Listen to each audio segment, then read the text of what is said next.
so chapter 3. Did you start it, Mommy? Who's mixed up?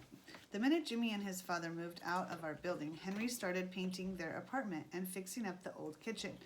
Lucky for the new people, he did. Because Frank Fargo never cleaned out his refrigerator, he kept everything until it turned green with mold and so smelly you nearly fell over when the door opened. The new people have a kid Fudge's age. We met in the lobby the afternoon before school started.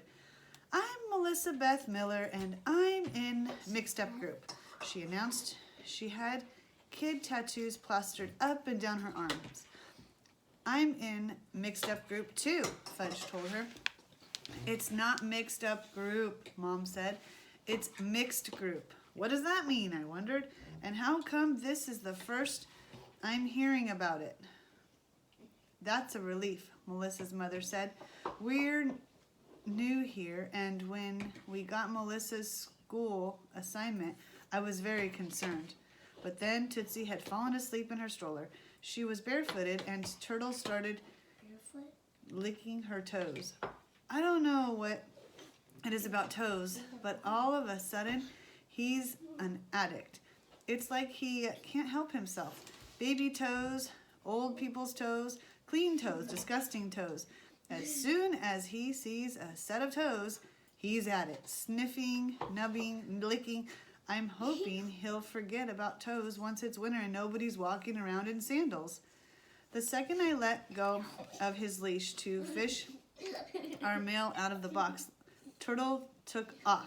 By the time I looked up, he was across the lobby sniffing Olivia's big toe. It was the only one sticking out of her open-toed shoes. Miss Otterman spends a lot of time in the lobby, sitting on the leather sofa, watching people come and go. She's lived in our building longer than anyone, more than 60 years. She's close to 90 now. When she was younger, she was a Broadway star. Grandma saw her perform. She was dressed up every day, wearing big hats and lots of jewelry. Everyone in the building knows her and stops to talk. She hands out little boxes of raisins to kids as if every day were Halloween. She shares dog biscuits too, so all the dogs in the building are her friends.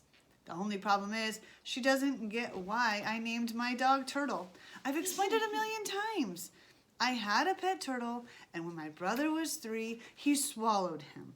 So, when I got a dog, I named him after my turtle. Turtle. It makes perfect sense to everyone, but Mrs. Osterman. A turtle is a turtle, she says, and a dog is a dog. So why you name your cat monkey or your monkey kangaroo, I never know how to answer that question. I was so busy thinking about Mrs. Osterman, I didn't notice Mom, who was chasing half a dozen apples that had tumbled out of the grocery bag. Sometimes Mom tells me I'm just like Dad, that I don't notice things, and they're right under my nose. But then Fudge and Melissa were racing around the lobby, laughing and screaming. Fudge, Mom called. You know you're not supposed to run in the lobby. Melissa, Mrs. Miller called. Come over here, please. Mom laughed. Welcome to our building, she said to Mrs. Miller. It's not always this chaotic, right? I thought sometimes it's worse. When Fudge came back and heard Mrs. Miller telling Mom she worked at the social services program at Roosevelt Hospital, she asked, how much do you make? Excuse me? Mrs. Miller said, as if she couldn't probably have heard what she thought she heard. Fudge, Mom said. That's not a polite question. She shook her head at Mrs. Miller. My son isn't usually so rude. Oh yeah, he is, I thought. I don't get why grown-ups don't like to talk about money, Fudge said to Melissa. Because they're grown-ups, Melissa said. That's why. Mom and Mrs. Miller half laughed the way parents do when they're embarrassed, but don't want to admit it. Then they exchanged business cards. I'm a dental hygienist, Mom said. We could use a good dentist, Mrs. Miller said, reading Mom's card aloud. Dr. Martha Julie.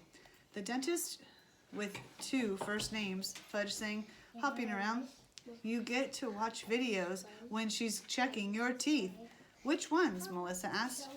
Whichever ones you want, but she doesn't like it when you laugh so hard, so don't bring anything that's too funny.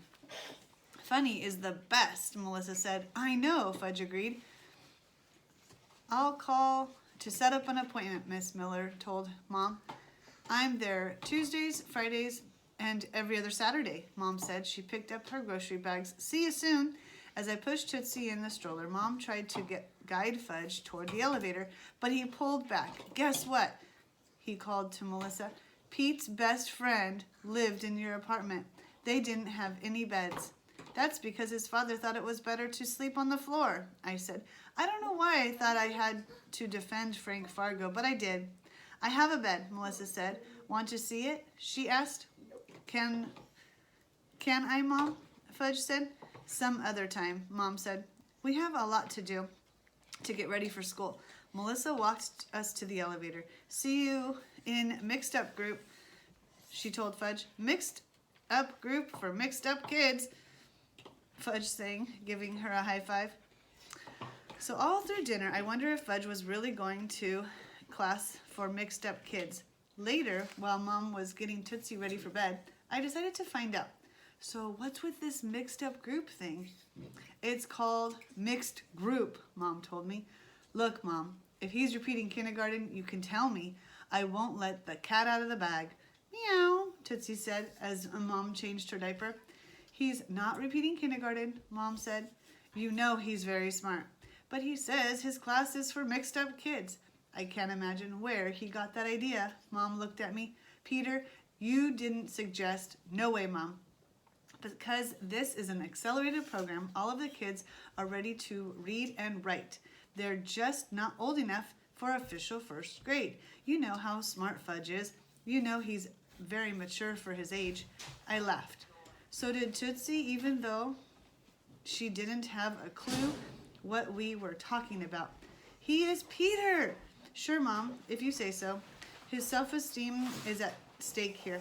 He should be proud to be in mixed up group. I don't think you have to worry about his self-esteem.